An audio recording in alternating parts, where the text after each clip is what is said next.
Welcome to the Chief Endurance Officer Podcast. I'm your host, Greg McDonough. Each week, we hear real-time stories from athletes and CEOs on how to maximize performance through an endurance mindset. Let's get started. Well, welcome to the Chief Endurance Officer Podcast. I'm your host, Greg McDonough. I'm super excited for our guest today. He has a decade of training and almost a decade of coaching, studying movement and learning movement. He underwent elective amputation after 9 years, a 9-year fight with complex regional pain syndrome. He's the author of the ebook, The First Step Running Program, the owner of Schaefer Adaptive Methods. Please welcome Sam Schaefer. Sam, welcome to the show. Thanks for having me. I'm grateful for every one of these opportunities. It's just a wild place to think that my life is here when I consider what it was 4 years ago. There's a lot to dig into there. Let's jump into my favorite question first, Sam. How has your endurance mindset impacted your life unexpectedly? So for me, endurance is very much a living metaphor for dealing with adversity. You're not always going to feel good. Some days are going to feel better. Some days are going to feel great. And some days you're just absolutely not going to have it. The common theme is you still got to show up. It's a step by step, day by day, and you just accumulate. And endurance isn't something I got from a run. It's a byproduct of continuing to run, continuing to show up, continuing. And for everything that I've already gone through, endurance, now that I have the opportunity to actually train my endurance, it's an opportunity to keep that blade sharp, because the next thing's coming. It always is coming. It's a great point. You mentioned coaching. How do you use your endurance mindset in a coaching setting? You get a lot of time to think on runs and stuff like that. And you start learning, I'm a big language guy. So it's really kind of helped me communicate even better. I think just about anyone that's coached for a long time knows that the hardest thing to do with an athlete is to get them to understand what you're looking for to do it right is going to take a while. There's going to be a lot of little steps, and continuing to dive in has continued to develop my language and ability to communicate this to athletes when they're newer. And, part of the reasons why they get a coach, all this information's out there. I don't have anything. I have very little that you can't just go find, but they are not this is not their passion. It's not their field of study. It is mine. So for me, it's about getting that language to communicate to somebody who this isn't. And so as I've continued to do that, I've my ability to communicate you want it, whether or not it's a big deadlift strength number or it is an endurance goal, it's going to take a while. And my ability to connect those dots has only gotten stronger. That's awesome. Could you give us an example of some, let's say it's a new athlete coming to work with you. Walk us through a scenario of your communication tactics, what they're trying to accomplish. Give us a little bit more meat there. All right. So let's give me a goal that they might be working towards. Okay. So you want to run a marathon. Okay. So obviously they already now know that whole 26.2 number, there's the mythology to it all. And there's that big grand excitement. So the first thing I ask them, I'll talk to them about so do you want to just simply get through these miles, or are you trying to have an experience? They're trying to have an experience. Every athlete, whether they and even if it's a lifting number, they think that 26.2 miles represents an experience that they want to have, a feeling that they want to feel. So we start there. So now, okay, that's what we're building to. I was do you really want to slog it in and basically have a death march the last few miles? Is that worth it? For most people, it's a no. For me, no. I will eventually run a marathon. I know that. I am not okay with limping it in. I don't want to limp in to the finish line. So from there, we start to be okay, so here's what we get. Here's what happens. And so they had to start to understand, here's the breakdown that's going to happen. And you're going to start to feel these things. So as we start to train, I can now connect everything to that experience they're seeking. And that's how you can get somebody to start thinking about their breathing early on, so that their stride and all that gets developed with that breathing emphasis. We can start working on technique. They can understand why not every run is done at a maximal pace. In fact, most of them are not. I am a big fan of that 80-20 rule. I think there's a reason why so many people ascribe to the 80-20 with endurance, that 80% of your run is done very low speed, and low velocity. And so it becomes easier to communicate, what are we doing? We're building this endurance, because skill number one, you have to be able to move for 26 miles.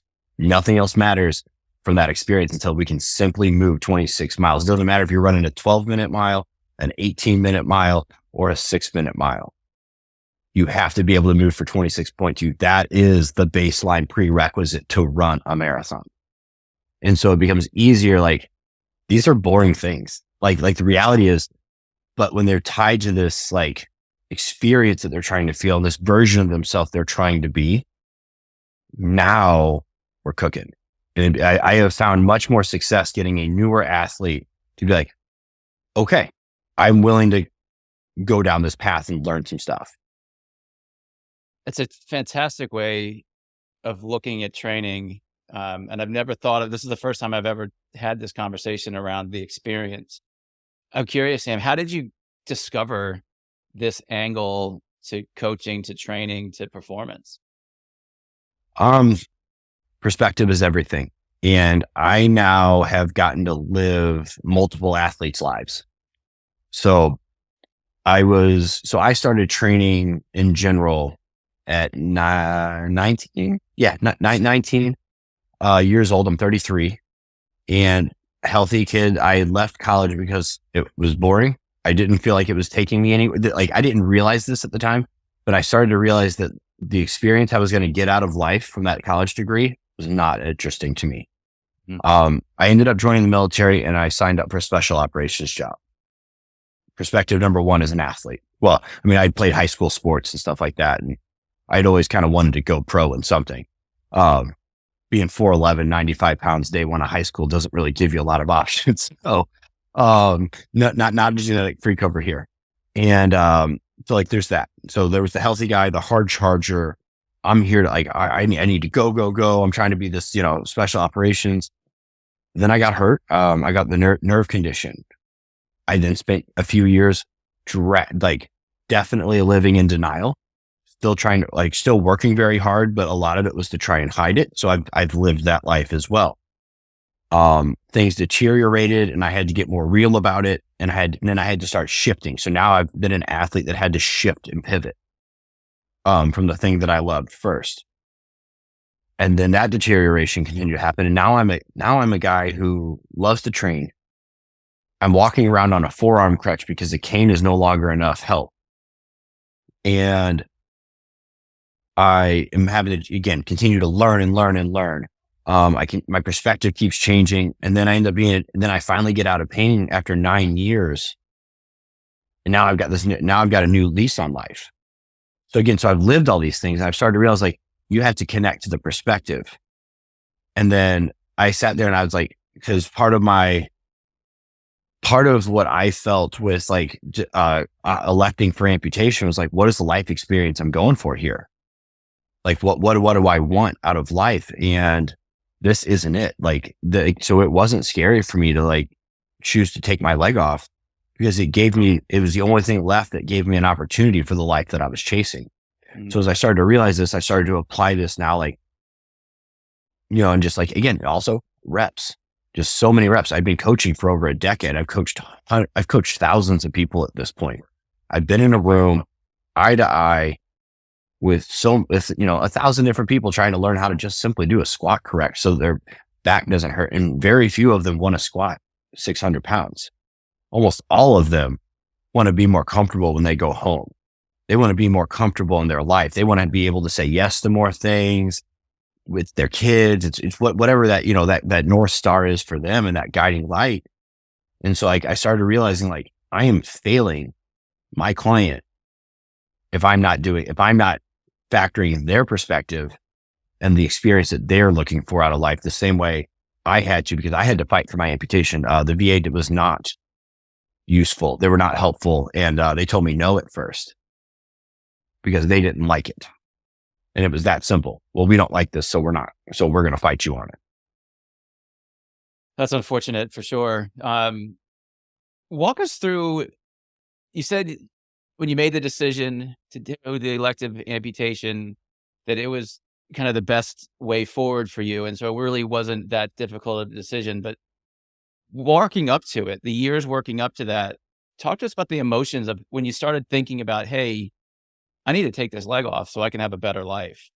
What was the emotional cycle you went through leading up to the decision? I mean, honestly, I had gone through most of the worst part. I'll tell people like amputation, life as an amputee is very hard.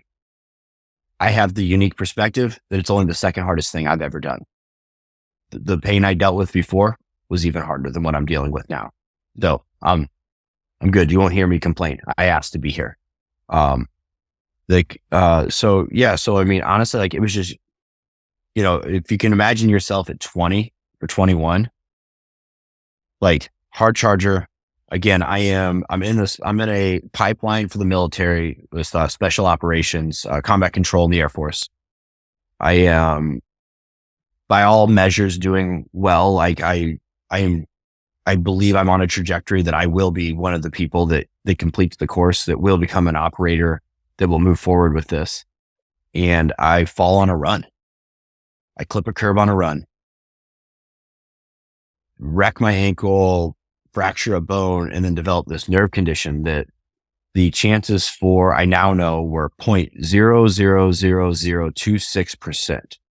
That was the chance of me getting that condition at the time. It is also the only condition that rates higher than natural childbirth on the pain chart. So that right there took me through the ringer. I failed every treatment. I was treatment resistant. I wasn't open to opiates for the rest of my life. I knew how that went. So there wasn't a lot for me to do other than just do my best. And then that became my filter. I didn't make decisions on, do I want to do X? I thought, do I want to be my best? And I voted for that as many times as I could. And when things got so bad that I'm on a cane, someone sees me at the Arnold Sports Festival in Columbus, Ohio. And she stops me and she's like, hey, you're like, no offense, you're a little young for somebody I would normally see using a cane. Do you mind if I ask what happened? She didn't understand. She thought she understood, and her guess was right. She's like, it's weird that you're in a cane. You appear to be in shape. You're not overweight. You're lean, you're muscular. Come to find out, she was an amputee that had an amputation as a result of complex regional pain syndrome. Wild, like collisions of, a wild synchronicity. I was in the right place at the right time. You said it was 0.000 4 zeros, 40. 4 zeros, then 2 and a 6. So we are to the 6th decimal point. That was the likelihood of that occurring. So I went from crushing it to being crushed. I didn't understand it. And, so like I said, so there was the big emotional ringer that I went through for those, the next 9 years. And I'm 7, almost 8 years into this is whenever this meeting occurred. And so I live about 6 hours from Columbus, Ohio. My wife and I had driven to the expo. And on the drive back, we had sorted it all out that like, hey, are you okay if this is what it comes to? I was like, because if that's what I need to do, that's okay to me.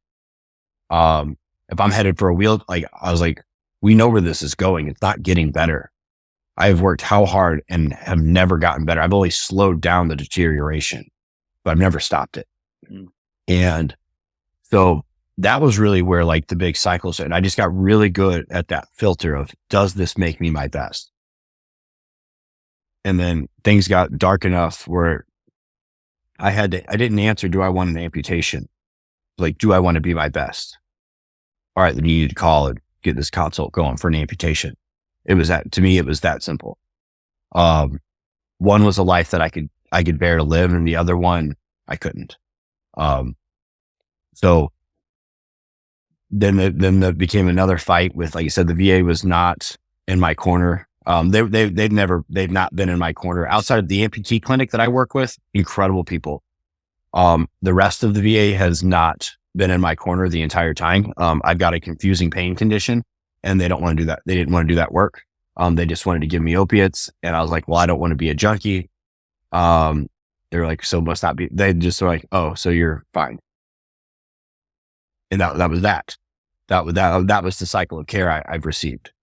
And so in terms of like, yeah, just making that decision, I was so low and so stripped of every ounce of who I thought that I was, who I wanted to be. And like, I was like, I know how hard I'm working. Like, I knew that I wasn't kidding myself with how hard I was training. Like, I've got a 500-pound back squat, and I walked in on a cane that day. I walked in on a cane because when my feet were together, I could at least, for the most part, usually do okay. The second I start walking, things would deteriorate. Some days I had 500 steps before the day was over. Like I lived that life. So once that's your reality, amputation just doesn't really like, okay, so that's just the next thing. And there was a chance it wouldn't work because of the nerve condition, because it was a nerve condition, and the way that condition can work, it can spread. So like, you might not ever get to put on a prosthetic. You may end up in a wheelchair. I was like, where do you think I'm headed? I'm on a forearm. I'm 29 on a forearm crutch. Where do you think this is going? And the time was now. I knew that I was like, I don't think I have the push to get stronger. I think this is as strong as I'm going to be, as healthy as I can be. Let's go. This gives me more time to work on it. So educate us a little bit about the condition. You said it started with an ankle injury at this extremely low probability. Does it then sort of work its way up the leg over time, to your point about? It can. For some people, it could spread to another limb. I did not have that. So everybody gets it a little different. Like I said, so if you take a look at the name analytically, you start to realize like, oh, you guys don't really know what's going on here. Complex regional pain syndrome. What does that mean? Nothing. Like that title means nothing. Right. So everybody gets it a little bit different. So like some people, like they get really bad spikes in pain. They're really temperature sensitive. Some people are really touch sensitive. They can't wear certain socks. They can't have certain materials for sheets because it hurts too bad. For me, the pain just literally never stopped. I was literally constantly on the pain chart until I woke up from my amputation. I was constantly there, and like I didn't sleep for 9 years. So like so I wish I could give a good explanation of it, because I know it would be really helpful if somebody could really explain it well, because it would help a lot of people. The reality is, it is for just about everybody, it's very intense, and it's getting in the way of a lot of things. Like I said, like I didn't sleep. It was hard to focus, couldn't express myself. And then this just snowballs for years and years and years. So like you said, so for me, like I had a lot of pain, like it would move around my leg. It's all stayed below my knee, fortunately.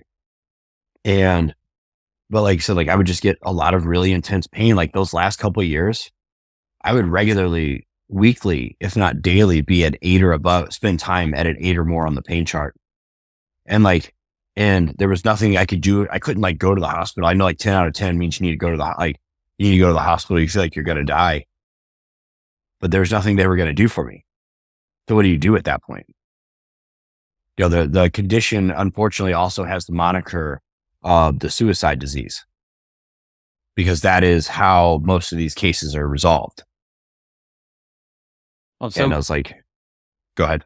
I was like, I'm so grateful it didn't take that path for you. Sam, I'd love to chat about how you now use those experiences in your day-to-day life today. Yeah. Like I said, perspective is an amazing thing. I truly understand. Like I have felt how much worse things can be. But the other thing that came from that is so there was an element of what tends to happen when people get this condition is they try to disassociate from the pain.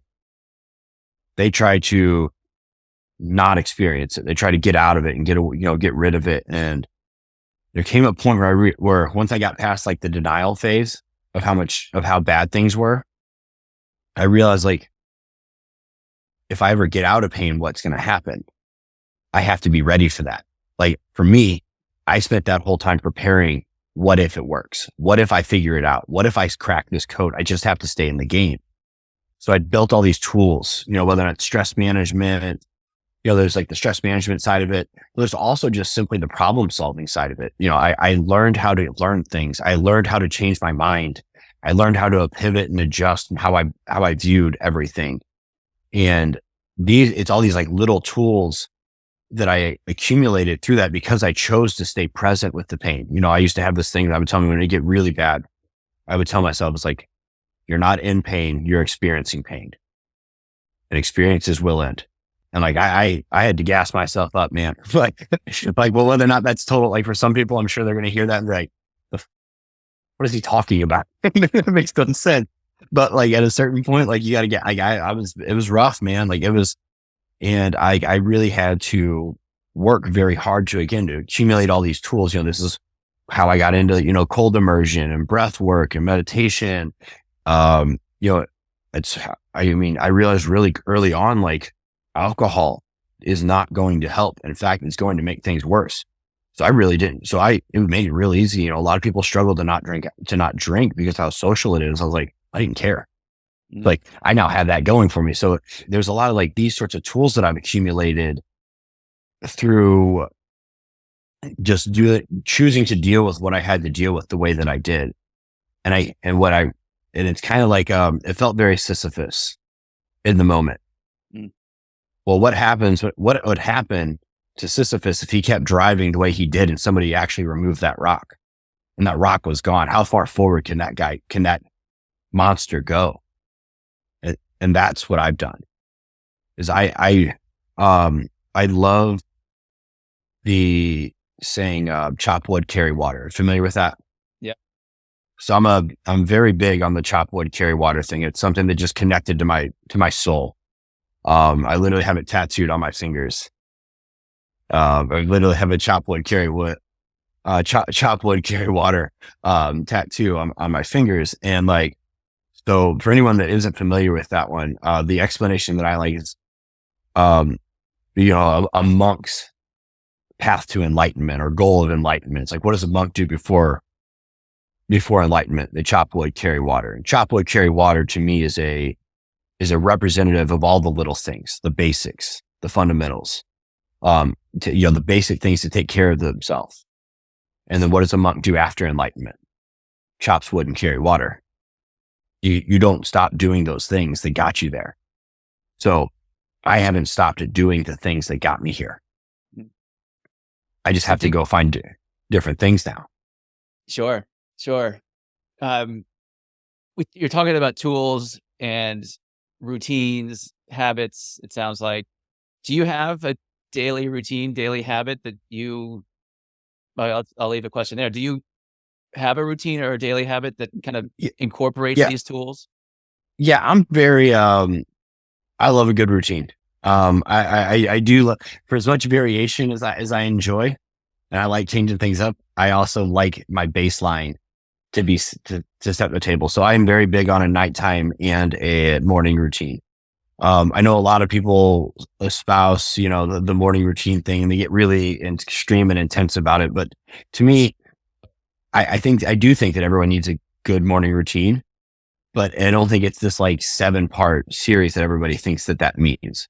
To me, it's simply waking up and doing something to start your day that's voting for your best self. For some people, it's simply waking up and having a cup of coffee in quiet.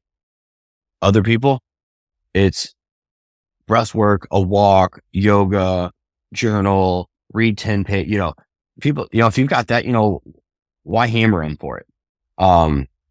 Everybody wishes they had that time in the morning. Good for them. So like my nighttime routine, is, to me, it's the same thing. Like if you want a morning routine, you need a nighttime routine because you need to sleep.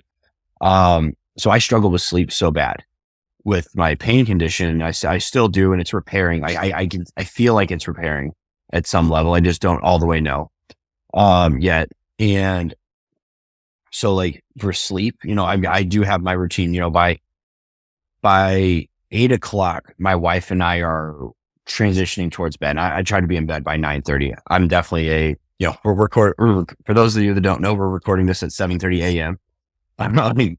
And So I'm an early bedtime. And so like, it's a nighttime routine. It's, we watch certain shows, I'm done eating. I drink this. You know, I will make sure like, so I take a sleep supplement. I get the same flavor every time because I want that flavor to like trigger me to think like, that warm apple cinnamon drink means we're going to bed. So we need to start down regulating in the morning. To me, like I set the ship right. I write the ship when I wake up. I wake up, I go to my office, I set out my mat, and I do a 10-minute breath work routine. I do a little bit of stretching. I've got a little bit of a gratitude practice that I do. And then my wife and I go eat breakfast, or if we've got stuff going on, we get going for the day for whatever it is. I have them in levels and phases. So like, no matter what, I do my breath work. I don't always have time for the other stuff. And if I do, and I've got time and I have the ability to take my time, I do. And I do other stuff. But like my minimum is I always do my 10 minutes of breath work. I always do that.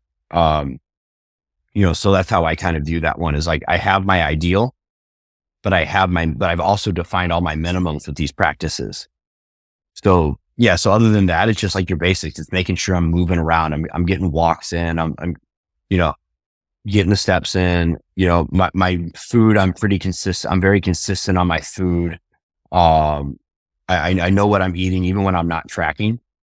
I could pretty well go hop on an app and track it all real quick and tell you exactly what I've been eating for the last 3 weeks.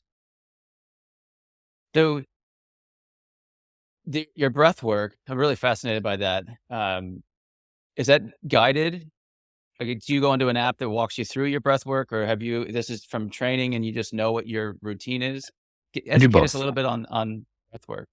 Okay. So I'll start with what I'll do and I'll get into a more broad sense. So, I do a guided in the morning. I just like it. I know some people that they simply just set a 10-minute timer and they just breathe deeply. And then when that timer vibrates, they know it's time to move on. I do a guided one, through an app called XPT. And these guys, XPT, if you've ever seen people doing some of like the more crazy, like underwater training, those XPTs, those guys are big pioneers for this. A very, very intelligent group of people. From their approach is intelligent. What they're figuring out is really smart. And so I do, I don't know if you're familiar with Laird Hamilton. Does that name sound familiar? Yeah. He's a surfer. He was he was an early pioneer of a lot of like the big wave surfing. And this guy is still doing it and still pushing the envelope. I don't even know how old the guy is at this point, but definitely older than for somebody that's allowed to do this. He takes care of himself very well. And so he was a part of founding this XPT group. And so I run their morning breath work. But like I've explored a lot of things. Sometimes it's as simple as like I'm in the car and I'm like, so everyone's going to drive like a moron today. So I'm going to do a little bit of box breathing so I don't get caught up in this because they don't get a vote in my emotions. So box breathing is a really simple, this is where I think everyone should start. So box breathing represents all 4 corners of the breath. Inhale, hold, exhale, hold at the bottom of your breath. And so the box breathing means that they're all the same.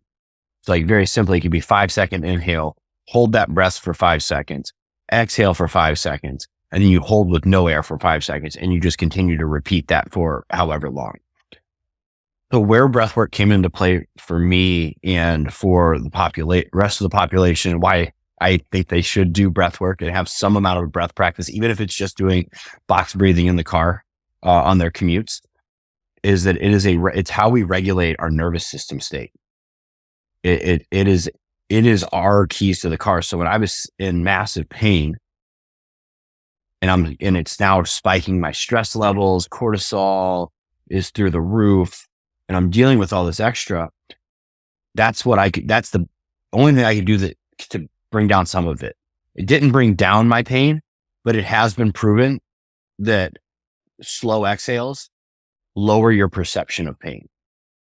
And that's where I'm in pain. I'm not in pain. I'm experiencing pain came into play. I would kind of get that mantra as I exhaled. It would slow down my exhale, and then I would start getting into longer. And that's and then cold immersion is just an extrapolation of that. It's a challenge to your breath. Like that's where the magic happens. and like the people that get into the ice water stuff, like I do that almost every day, and it's a breath practice. It challenges your stress response. Your stress response goes up. I keep that blade sharp by doing that, and then doing breathing. I will do a 10-second triangle breath. So I don't hold at the bottom, but I'll hold it at the top. So I'll inhale for 10 seconds. I work myself to where I can inhale for 10 seconds, hold it for 10 seconds, and exhale for 10 seconds. That didn't start like that. It was 5 seconds to start when I first started. And I first started trying to do the triangle thing in the ice water. And there's a lot of ways to get it done. But like, so there's ways to regulate down and up. It's the way that you take control of your emotional state in a lot of sense. That's why, like, anxiety, what do they do? What was the old thing you used to see them like breathe into a bag? It would slow their breathing rate down. And when you slow the breathing rate down, that allows you to, again, down regulate. So again, it's, in my mind, it's just flat out, it's control. It gives you control over what's going on, and over how you're not over what's going on. It gives you control over how you respond, and it gives you the space to be responsive instead of reactive. That's fantastic. And I'm, personally, I do box breathing, and I feel like I'm just at the tip of the iceberg of what the potential could be. So I needed to spend a lot more time digging into that. Have you played with any other tempos, like more aggressive ones, like faster ones, slower? I haven't. Gotcha. So, I mean, honestly, you're going to get so much out of box breathing. Just continue to get make the box bigger. But yes, like I even do, I do an upregulating, focus inducing breath work so I coach fighters as well. And so before fight night, before the first thing they do in their warm up, their hands are taped. They've been checked and all that stuff. I do a breath work session with them. It's about 5 minutes, and we are locked and loaded when that's done. You can, be more present. You can be more focused. Like you can get super dialed in with certain like patterns. And, once you start to realize that you have that kind of control, a lot of things start to seem a lot more possible. I've got a mastermind group that I meet with once a month, fellow business owners, and the meetings that I find are the most productive are the ones that we've spent 2 to 3 minutes doing some sort of breathing exercise. It brings the group together, and it settles your anxiety. I love it. Yeah. And you're all in the same, and now you've all collectively chosen to get on the same, literally wavelength. I know how woo-woo that sounds. But you know what? I've learned I'll get as woo-woo as I need to survive. But Phil Jackson, that was his thing. One team, one breath. And they did breath work back in the 90s. Michael Jordan's team, they did team breath work. Lakers, Kobe, Shaq, they did Phil Jackson was a really early adopter of that stuff with athletics. And that was, I believe that was a chapter in his book, 11 Rings, One Team, One Breath. It's something to read. So Tim, you mentioned coaching. Talk to us about your coaching business and who you work with, those types of things. All right. So I got introduced to real training was, early days of CrossFit, actually, literally early February of 2010. I was introduced to CrossFit. There were no CrossFit shoes. CrossFit HQ was done on a WordPress site. The workout got released at 7 p.m. And if it was 7:02 and it hadn't been, everybody was texting each other, that way back then. So I watched CrossFit start to get figured out. I think it's still got I still think it's got a ways to go. But I watched CrossFit start to get figured out, but I realized early on, I remember thinking when I first started, I was like, you know what? I think I want to coach this when I'm done with the military. In my mind, I was going to go be an operator. I was going to go re-enlist once, try to get bought out for and go do contracting work and make a lot more money that way. That was what I thought my path was.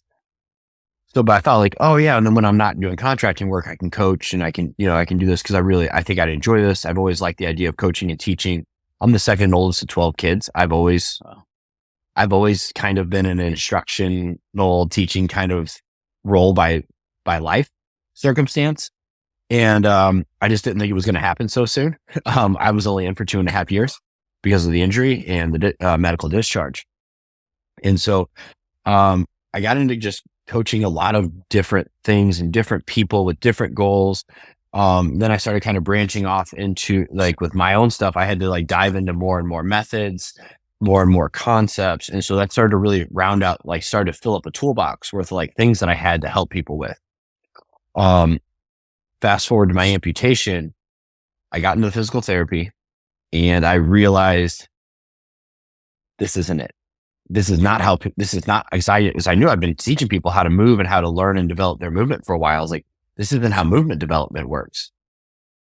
So I started working on it. So I kind of did my own physical therapy in a sense, not in like an arrogant way. But like, I just started working my own. I was like, you know what? I've got this opportunity to test out everything I've ever thought. I'm literally getting to start from zero with 10 years of experience. Let's go. And so I took the challenge on like that. I taught myself to walk using a trap bar deadlift because it taught me how to drive it taught me what it felt like to actually load my prosthetic. It got my hamstrings warmed up. I would do a set of 5 really light, and then I'd go walk a lap. And I started to realize in that first session that every set of deadlifts, my walking got better because I got better at figuring out how to engage my posterior chain. And so that's where the adaptive methods really were born, was me teaching myself how to walk. Because I was like, I want to do a lot more than walk, but I also know that everything will only be done as well as I can walk. So I hammered it and just kept working. Now I started pulling all these other methods that I was using and concepts that I was using with I had CRPS and I was losing proprioception then, which is what a big part of the amputation is. I've lost so much proprioception. And so I kept going. And so like at this point now, I've been coaching for over a decade.